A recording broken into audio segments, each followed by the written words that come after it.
We'll be recording the session today so that people have access to it afterwards. But I want to thank you guys all for being here.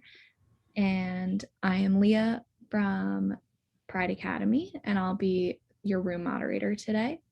We're just asking that you keep yourselves muted unless asked otherwise during the presentation, but feel free to use the chat to ask questions during the session. And I'd like to turn it over now to Anthony Seha and Jennifer Vermillion with the presentation of Restorative Practices, Social Connectedness During Physical Distancing. Take it away. Great, thank you, Leah. And so welcome everybody. We're happy that we have actually a pretty good group here. I think there's about 20 of us. So we first, always want to just start, most of you, especially if you're a counselor, you already have heard about restorative practices. You've maybe gone through different trainings.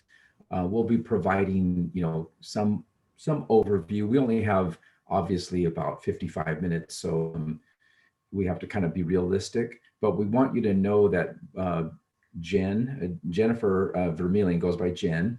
She and I will be available to you. We're going to make this PowerPoint available. You can obviously note down our email address, but anytime afterwards, please feel free to email any comments, questions, anything like that, because we don't have a limited time. So we're hoping that it'll be useful to you. We do believe that the restorative practices work fits perfectly within typical the school counselor mentality, being one of working towards the restoration and healing of our young people in our schools. So we first always like to start off by saying, thank you for your service, because we know that you are actually working every day towards, working to try to restore our community. We know that we come from many broken communities, broken families, from trauma in our past. And oftentimes it's the school counselor that ends up dealing with some of our most harmed kids.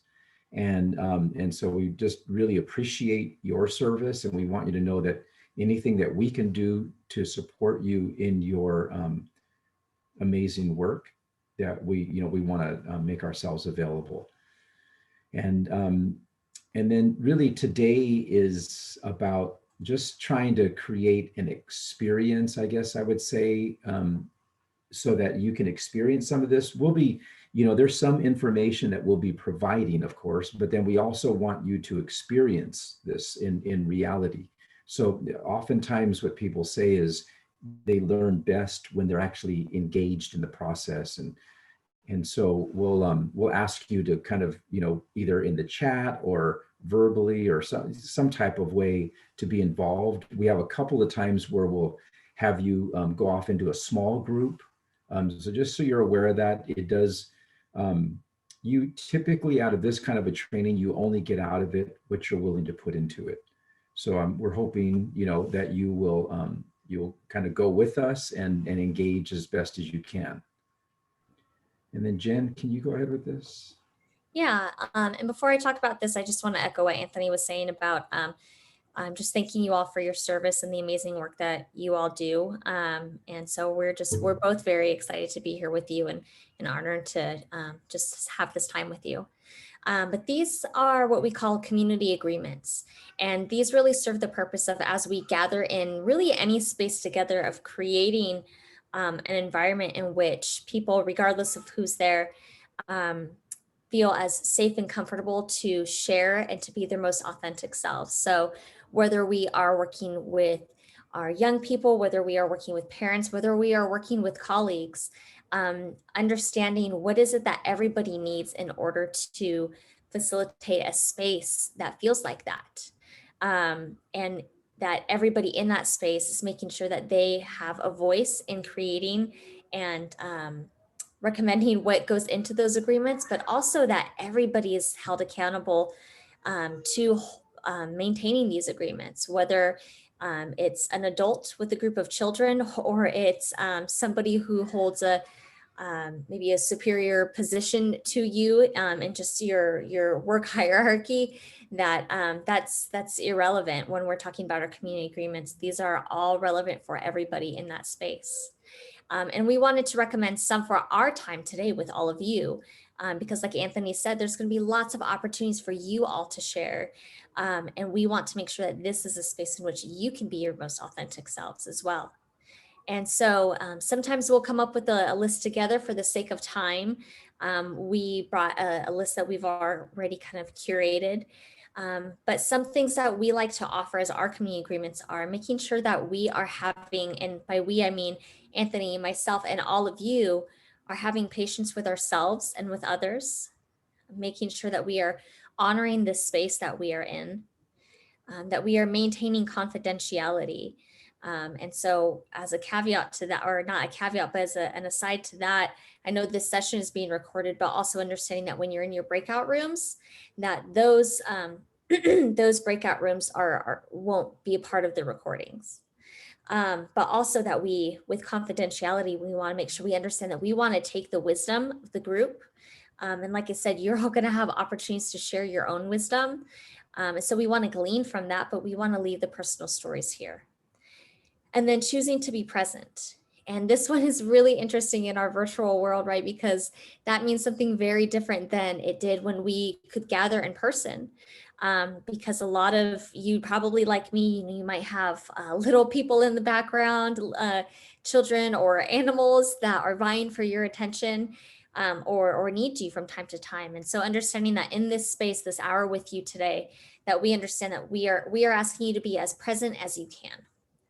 And then making sure we are assuming goodwill of one another, and that we always lead with the assumption that people meant the best. And if we are curious about something somebody said or what they meant, that just like that our next agreement, that we stay curious, right? And we can come with a positionality of curiosity and inquiry instead of assuming maybe negative intentions. And then last, but certainly not least, making sure that we are taking care of ourselves. And so again, it means something very different in our virtual world right now. So whatever that means for you, if that means you need to stand up during our time and stretch or refill your water, or even just, put your camera or stop your video so that you can glance away from the screen for a moment. My goodness, we certainly need that grace right now. And so understanding we'll do our best to minimize distractions, of course, by stopping our video or muting ourselves if we need that. But understand that this is a space in which you absolutely have that grace, and we want to invite a space like that. And so one thing that's always important is that, like I said, this is a community agreement. And so this is not a list of rules that Anthony and I are coming and saying, this is what you need to follow. Just like if we were working with students, this shouldn't be a list where we are saying, young people, this is a list of rules that you need to follow and I am exempt from this. But also we want to make sure that these sound okay to everybody. And so sometimes we'll say, can I get a thumbs up if all of these sound okay? For our purpose today, I would just ask that if there's any clarification needed, or you're like, you know what, I'm having a real trouble being present today. I've got a family member that's sick or whatever it be. Feel free to send me or Anthony a message in the chat, and we can reword the wording of this, or just to help us give some clarity on your situation if need be. And so if we don't, I don't see anything coming in the chat about that. So I'm going to assume that you're all okay with these agreements as they are written. And then we'll go ahead and kind of move on from there, and I'll pass it back to Anthony. Great. Thank you, Jen. I just wanted to kind of just repeat something that you had said, which I really appreciated, that these are not rules, especially when we're doing this with students. These aren't a list of kind of rules that we then use to hold the students accountable only, but it's for the students to also hold us accountable, and for the students to hold each other accountable. So what we're saying is the restorative community is kind of changing that position of power, the way we typically use it in a traditional sense of we have the authority and we are the ones that kind of hold everybody accountable. We dole out the punishments. We do, it's more of now we are a community, even though we know that we have the ultimate kind of, as an adult, that ultimate authority in the group. We don't hold it over in that sense. It's not something that we are bringing in an oppressive kind of, I guess, oppressive kind of paradigm, but we're trying to be as empowering as we can and to teach young people that that when we are doing this kind of work together, we are actually doing it together, right? So we're not asking them to, do these things just to, improve their behavior. This is also to improve our adult behavior as well.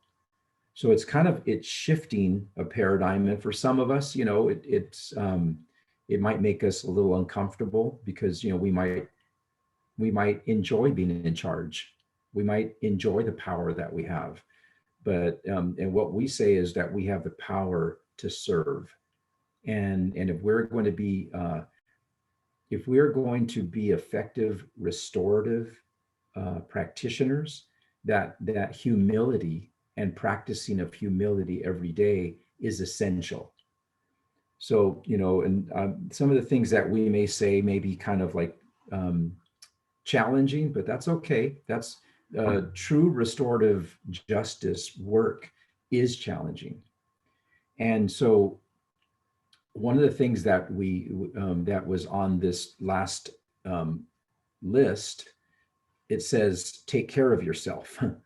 Now that's going to lead right into this, which is really about what can we do to care for ourselves so that we are our best self in service of others, right? So like one way that would be the opposite of that is if I stay up late at night, I'm just watching TV all night and I'm getting very little sleep, and I'm not eating right. I'm not taking any time to be mindful of this amazing work that we have as educators.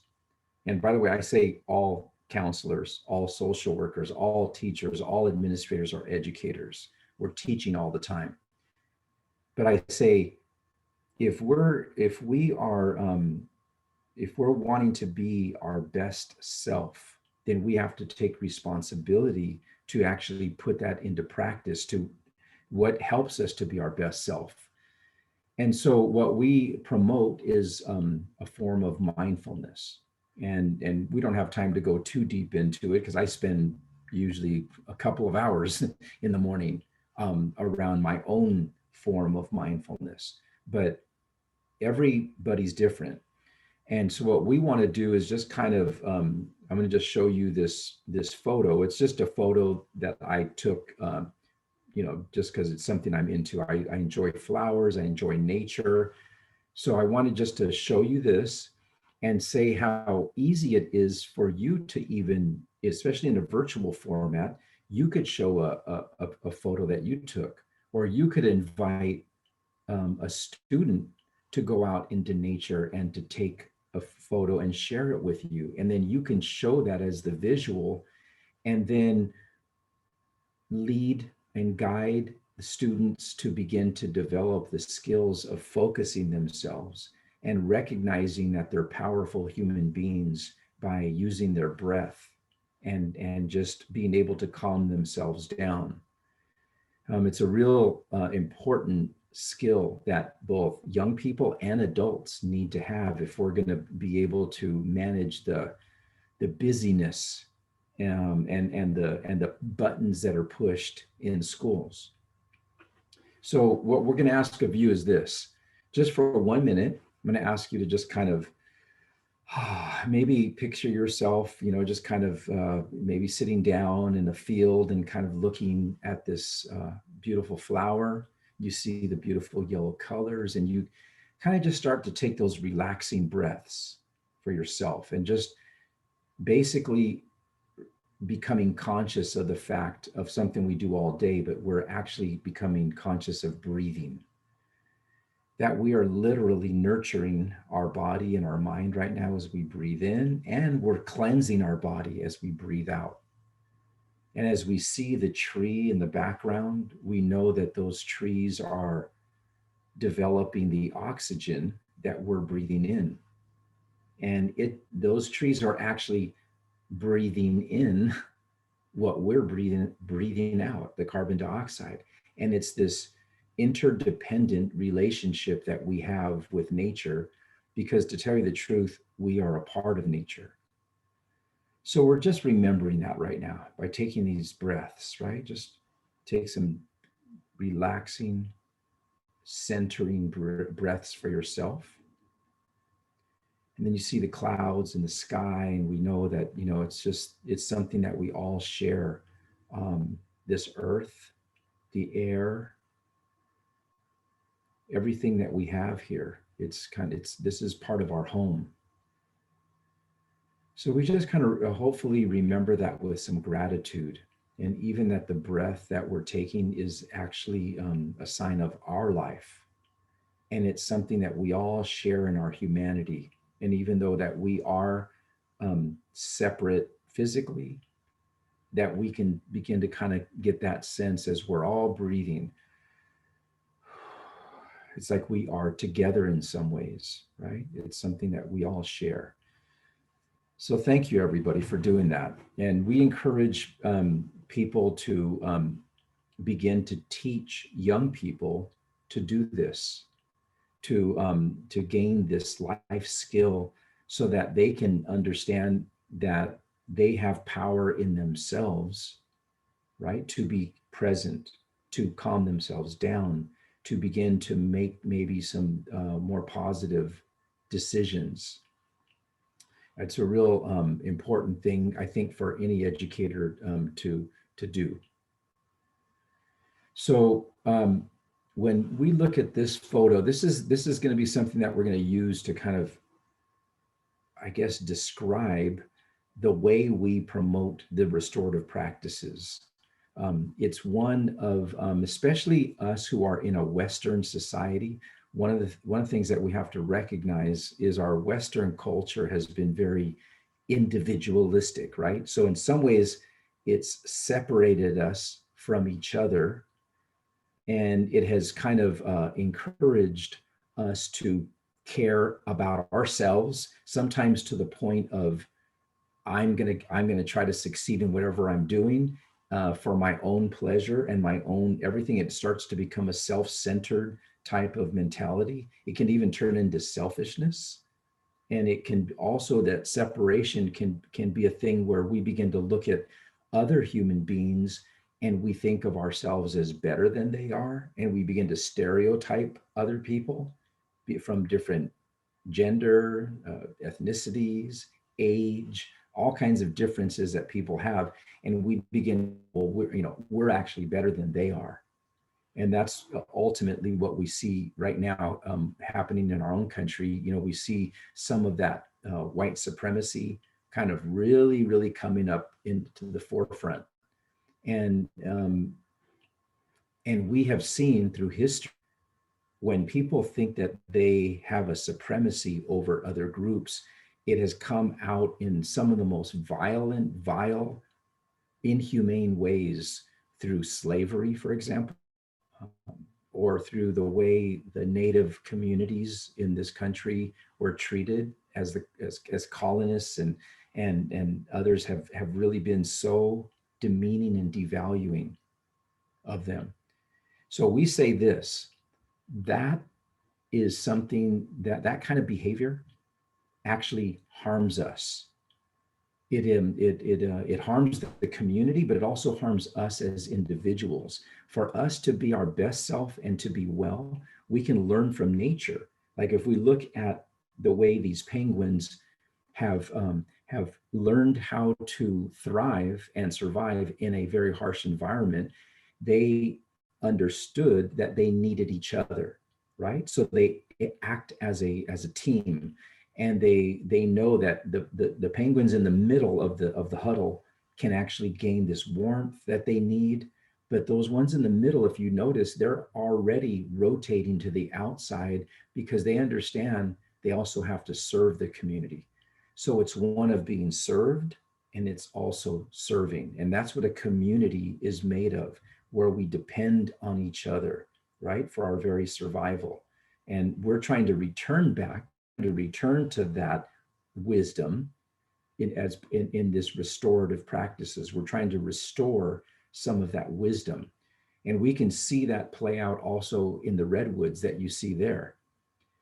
Normally, if you walk the redwoods, you don't see the roots like you see them here, but I wanted to show you that because these amazing trees that live for years and years, and they're just so majestic, they actually know instinctively that they need each other. So they reach out to their neighbors and they intertwine their root systems so that they can communicate. They can actually restore each other in times of need, maybe heal, nurture, but definitely they become a stabilizing, strengthening factor, especially when the strong winds come. Their foundation is so deeply rooted with each other that they have a strength to withstand some of the storms. So that's what we're saying. Sometimes in the Western culture, we have lost that connection with each other. And so what we're saying is the restorative practices is about intentionally and strategically helping these young people, the adults, to reconnect on that human level, to find in our humanity, right, that we have a connection. So that's one of the things that we're talking about restoring. Now, we did want to say this, that this actually comes from Indigenous wisdom. So when you hear of restorative justice or restorative justice practices, it comes from Indigenous wisdom. That's groups of people who understood the importance of honoring the members of their community. And they knew the importance of valuing each member, and that they would actually provide like ways so that people can know you are important here, right? We need you. We rely on you. We're responsible for each other, and we're accountable to each other. And in some ways, we own this. We all own this community. And so this is really what it's about. It's about, I guess, trying to change some of the kind of individualistic mentality to one that's really, really kind of understanding that we need to unite. So let me now go to this right here. And Jen, can you help us with this, please? Yes. And this is what we call our restorative practices continuum. And we like to show this just because, just to acknowledge that there's a variety of ways to do this restorative work. A lot of times when people think about restorative practices, or sometimes they think of restorative justice, they think of what's on the right side of this continuum, the more formal process, where usually it's utilized for when there's been a harm or a conflict, and then we come in and we try to restore the community or restore the relationships or address the conflict. But a lot of what we focus on and what we've already been talking about lies really more towards the beginning of this continuum, the more informal processes, the ways that we are building those connections, right? In person or virtually. And I think one thing that we've realized is that in this virtual time that we're in, that those social connections are so important. I mean, any number of educators that we've talked to, the biggest struggle that they're having right now is getting students to connect, right? Whether literally, right, actually connecting to a classroom call, or just connect to the teacher, connect to their peers. And even as adults, that's something that we're really struggling with right now, is finding the ways and the ability to connect to people. which is why we named this workshop the way that we did. And an important thing to acknowledge about this restorative work is, even though there is room and it is important to utilize this work when harm has occurred, because harm is always going to occur, right? We are human beings, and conflict and harm is just part of that experience of being human. We are both recipients and contributors to that at some point in our lives. And even though there is a process for that, if we've taken the time to, just like the roots in those trees, really solidify ourselves with one another in community and in strong relationship, when there has been a harm that has occurred and we need to utilize a process to repair it, that process, one, is going to go so much smoother because there's already that foundation and that strong undergrowth. Those roots are clinging tightly to one another, and they're not going to be quite as easily broken. And when things are broken, they're going to be so much easier to repair. And so I just want to mention that, because right now, like I said, it's so important that we are really making sure we are building that foundation, because a lot of us are missing that social connection, but also recognizing that when we come back together in person, which will happen one day, right? And hopefully sooner rather than later. But we don't want to build on a cracked foundation either. When we are back in person, we want to make sure that those relationships are strong, and that those connections are strong. And we've taken the time to build that, even now, even while we are physically distanced, that we are making sure we are strengthening our social connection. And one really easy way that we can do that in this virtual world is just by simply taking a moment to check in with one another. And I think that, like Anthony was showing you about the why of restorative practices, taking time to just check in and say, hey, how are you doing? And not in this, oh, no, how we often do, how are you doing? I'm fine, even when we're not fine type of a way, but really checking in. It shows that we do value each member of our community. It shows that we do honor them, and we are truly wanting to be in community with one another, whether we're talking about a kindergartner to a high school student to one of our colleagues. We all need to have that opportunity to just be authentic and just not having to feel like we need to compartmentalize every part of our lives, and realizing that if we aren't doing well in one area of our life, it's going to bleed into another part of our life. And that's part of being human.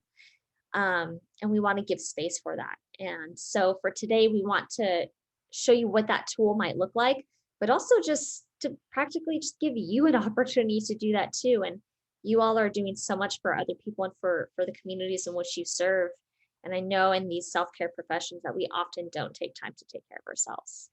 So with that, if you'll go ahead and open up your chat, and I'm sure most of you know by now, but it should be at the bottom of your screen. It should be a little button that says chat, or you'll click on where it says more, and that'll bring up our chat. And Anthony's given us a great example of how we're going to do this. And so in your chat, if you'll pick a number from 1 to 10, 1 being you're not doing very well today for whatever reason, and 10 being, you're fantastic. Pandemic aside, obviously, go ahead and just type out your number. But also, if you feel brave enough, like Anthony did, to share why you chose that number. So Anthony said an 8. Even though I woke up tired, I took time for myself this morning, and it helped me be my best self. And so that's a great example. And we've got a few other responses coming in. So somebody says a 7, we've got a 5 and an 8, another 8. Kiki says, I'm loving getting to spend time on personal development, and it is my husband's birthday, woohoo! So a reason to celebrate. And we've got a 9 and another 8. And so you can see even this is taking no time at all, right? I'm taking a little bit more time to kind of explain the purpose and reasoning behind this activity, but this activity in and of itself takes just a fraction of time. See someone else's 7, a couple more 8s. Stephanie says, even though she didn't get any sleep, I'm enjoying this conference. Somebody else says a 5. I have a scratched cornea. Oh no, so sorry to hear that. and can't see well out of my left eye than a puppy who's been throwing up. Oh my goodness. And right now this is a great example of, sometimes we can't compartmentalize, right? Our personal lives from our professional, because um, they inform one another. And so just know that we're there for you, and we are holding you in this space too. So we've got a 6 and then another 7. This love taking this time and being present, but still work pulls me in other directions. And a couple more comments. And so I won't read all of them, but I'd encourage you to just kind of read through. And even if you don't know anybody else in this workshop, knowing that we are still all colleagues, right? And so just kind of read through and see how your colleagues are doing. And this is a great opportunity too, when we are facilitating an activity like this with other people, whether we're working with our young people or adults, to empower them to be able to build on their community by checking in with one another. And sometimes that can be in the chat, right? That's a great tool to use, and just giving someone an opportunity to message somebody else through the chat and say, hey, I'm sorry that you're not doing well. Let me know if there's anything I can do, or if you just want to talk, or even just to empathize and say, hey, you know what? I have a puppy that's kind of, giving me some trouble too. So I understand, or I didn't get very much sleep either. I'm there with you, just to know that we're not alone. Sometimes can be very, very healing for us. And so we can even empower our young people to take that role, and being a leader in their community in that way. So with that, thank you all for participating in that little activity and just sharing a little bit about how you're doing with us. And I love that we've got numbers from, kind of all over the spectrum, because that's the reality, right? And sometimes we show up into our professional settings, or students are showing up into the classroom, and there might be this feeling of, well, I need to put on a perfect face, or nobody can really know what's going on. And we need to really lift the veil on that. So, no, it's okay. It's okay to come in at a 2, and say you're not doing well, because that helps us to understand a bit about what's going on with you, but also to support you if you're not doing well. And even if you're a 10 and everybody else is checking in at a 2, that's all right as well. We get to celebrate with you in those moments. So thank you, everybody. Oh, and Anthony, make sure, I thought you unmute yourself. Oh, thank you. Thank you, Jen. And thank you, everybody. I did want to say that I feel like the check-in is the first sort of step for the community members to kind of check in with themselves, and also as best as they can, many of you, be authentic. And it's our chance, all of us in the community, to be able to say, I accept you where you are today, right? And now that can be difficult, especially, if a student is really, having a hard time. Maybe they're angry about something, maybe they're sad, maybe they're whatever. But we as a community begin to say to each other, explicitly say this, we accept wherever you are in your authentic self. And the students, we're asking the students as well to accept us adults as we are authentically human. And so, we might check in, hey, I'm checking in as a 2 or 3 today. And, somebody I really love is in the hospital, could be with COVID or something like that. And it gives the students a chance to go, oh, wow, these educators actually are like my aunt, my uncle, my dad, people who actually have real lives and who have real challenges. It humanizes to them. And that's what all this is about trying to humanize and find the connections. So one other way to do that is another activity that we're going to do now, and it's called Empty the Cup. And some of you have probably read or maybe heard of Mendez. So this was kind of taken somewhat from his work, and we've evolved it to be as a part of our restorative work. And so what we say is most human beings every day have something they're concerned about and something they're grateful for. A lot of times they're not conscious of it. Sometimes they have to reflect on it. So I'd just ask you, like, what's one concern on your mind? And then what's one thing that you're grateful for? Right? So we ask people to do that because that's part of our humanity. It's something that we share. And we want young people and adults to begin to recognize these things in each other and embrace people wherever they are.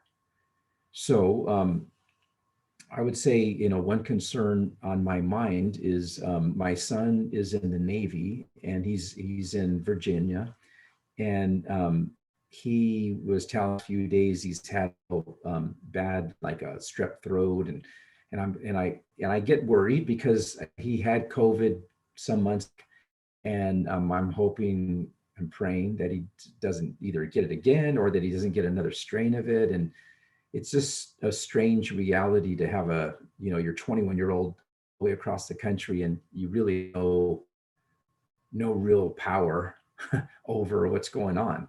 And so what I can do is just encourage him and pray for him and let him know I love him. And then one thing that I'm grateful for is I personally am grateful for my faith, because actually both of my adult children are on the East Coast, and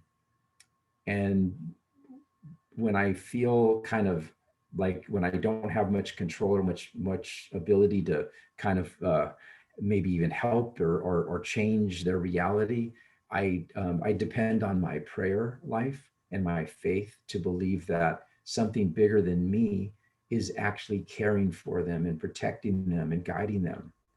Um, so those are two things, right? One thing that I'm concerned about and that I'm grateful for. So one thing that we're going to do is we're going to ask our, I think it's our host, either Lena or actually Leah. I'm not sure. One of them is going to help us, and they're going to actually send us into groups of 3. They're called triads. And what we're going to do is we're going to ask the person with the longest hair to start for us, meaning this: you would answer both of those questions and you'll get like 2 minutes each. And so we're going to ask you to answer both of those questions, and then you pass it to one of your colleagues and have them answer, and then you listen. And everybody just listens and tries to be as authentic as they can. We'll come back to the large groups. Is it Leah? I think Leah, does it look like we're all back? Yep, everybody's back. Okay, thank you. So one thing I appreciate, I was in a small group and it's just amazing, the authentic sharing and the love for kids and the love for the community is just so evident. But I did want to ask you a few questions. My hope that, like, when you do those kinds of activities, when you do it, it's facilitated in that way. The goal is that we're trying to build understanding, right? So we're actually like you gain understanding of each other, because obviously the opposite of understanding is misunderstanding. And we know that leads to a lot of conflicts and even violence. But we also want to build commonalities. That's part of the humanizing, and you're finding commonalities, and you're even maybe feeling feelings of empathy. Now, I'm not saying that you had to feel that. I'm just saying you might have.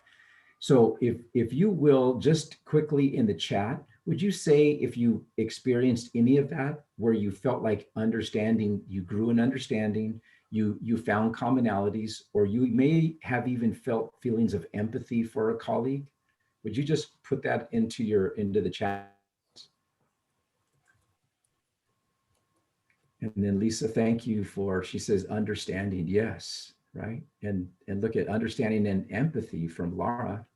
And Michelle says, yes, empathy, understanding, absolutely. Yes, definitely. Yes, empathy. It's amazing. I empathize what counselors are going through right now. Definitely empathy with trying to reach at-risk youth. So you see how, like, it just a short little activity like that starts to bring people together, especially in this profession, the need to be able to come together and go, wow, we're so much alike, right? And we're not on an island. You don't have to feel alone. So we really appreciate you all doing that. And we're hoping that people will try to find ways to do more of this. So Jen, you want to go ahead and do this? Yes. This is the fundamental hypothesis of restorative practices, and it simply says human beings are happier, more cooperative and productive, and more likely to make positive changes in their behavior when those in positions of authority do things with them rather than to them or for them. And Anthony will explain in a moment what we mean by doing things to someone versus with them. And we'll kind of uncover that a little bit more. But really, I think it comes down to, I think we probably all have had experiences in our lives where we can think of someone in a position of authority, whether it was a parent, an educator, law enforcement, what have you, who kind of use their authority to lord it over us, using more of that oppressive type model. And that's what we call, doing things to people, right? Where they're using their power over us. But hopefully we've also had experiences where people have used their power or their positionality as an opportunity to guide us and to walk with us, to do things what we say with us.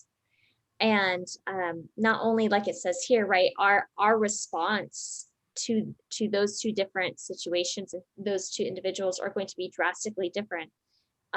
But the type of relationship that is going to glean is going to be drastically different as well, right? The way that we connect and we respond to someone who uses their power and authority over us is going to look very, very different than someone who uses their power and authority with us.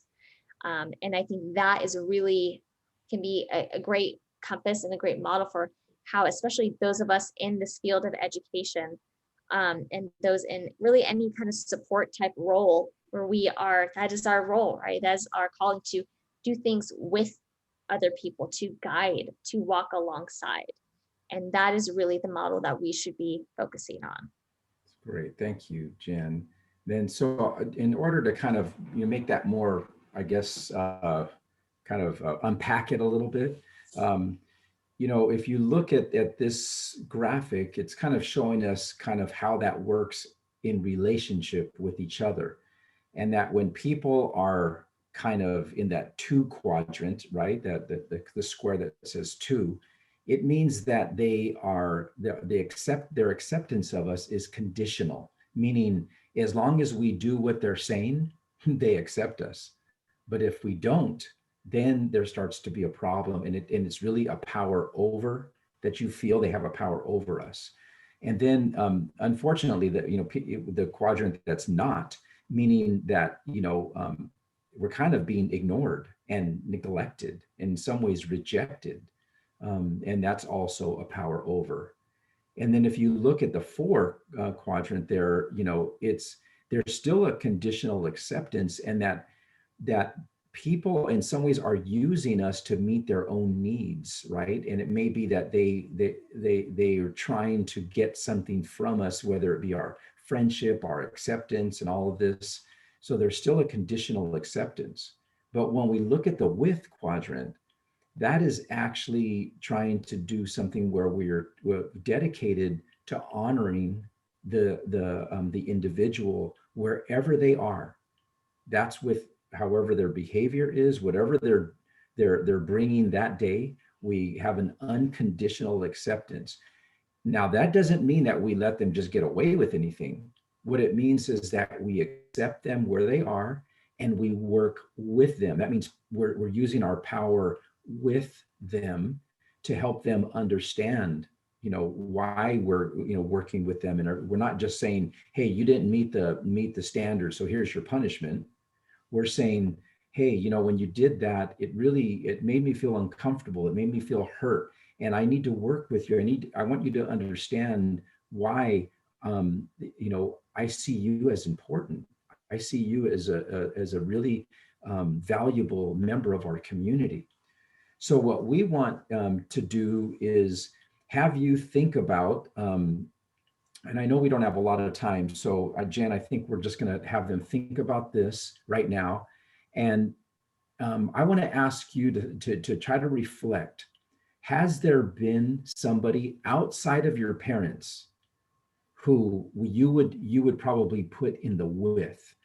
Somebody who really accepted you for who you are in your life. It might have been an educator, it could have been a coach or a cousin or relative or something, a neighbor, but somebody who you felt really truly accepted you for who you are, and they honored you. And they, and so what I want you to do is I want you to think about that, because I know I can think of a professor, I can think of my 8th grade teacher. There's definitely different people, but I'd like you to think about that. And if you would, just in the chat, and if you're welcome, like Stephanie says, my sister, or my teacher Stephanie in high school, or Tanya, my professor. So see how she's really recognizing it. And Stephanie, if you would also kind of try to think about, what was it that one of those people did for you that made you truly feel that they were honoring you and they valued you as you are. So that would go for all of us. Just go ahead and try to think of at least one person in your life that wasn't one of your parents, and hopefully you'll be able to identify somebody. And let's just see if people are able to do that. My high school counselor, wow. My first principal, wow, that's awesome. Michelle, thank you. My middle school math teacher, awesome. Thank you, Michelle. And Alicia says, my 12th grade math teacher, Mr. Whitehead. See how she remembers his name? Coach, my counselor, partner at school. See how people are honoring the people who have honored them. They remember them with love. And so my husband and my sisters, wow, that's beautiful too, Alicia. Thank you. So there's now some of us, we're actually beginning to recognize several people that fit into that with quadrant, or that unconditional acceptance. And then Stephanie says Tanya was very accepting during the psychology class. And see how Stephanie remembers that, how she was accepted. It was a class, it was a psychology class, but she remembers how Tanya made her feel, that she's unconditionally accepted and honored. What the idea is that if I was to students you serve, and maybe as they were growing older, and I asked them, was there anybody who did this for you, that they would say your name, that they would say my counselor. And like Julian says, high school biology teacher, Mr. Robert Monroe. You see that? I mean, I don't know how long it's been, Julian, since you've been in high school, but you see how he remembers the power of that. So just, be aware of all of this. And then what we want to do is just quickly, we kind of bring some closure to this, and look at this. Look at how Laura mentions all of these people by name. Now you see how she honors and values them in her life, that they have helped Laura become partly who she is today. And so, yeah, Julian, I understand you don't want to say how long it's been. All right. So then Lisa says, my 5th grade teacher, first teacher to believe in me. Teach to believe in me.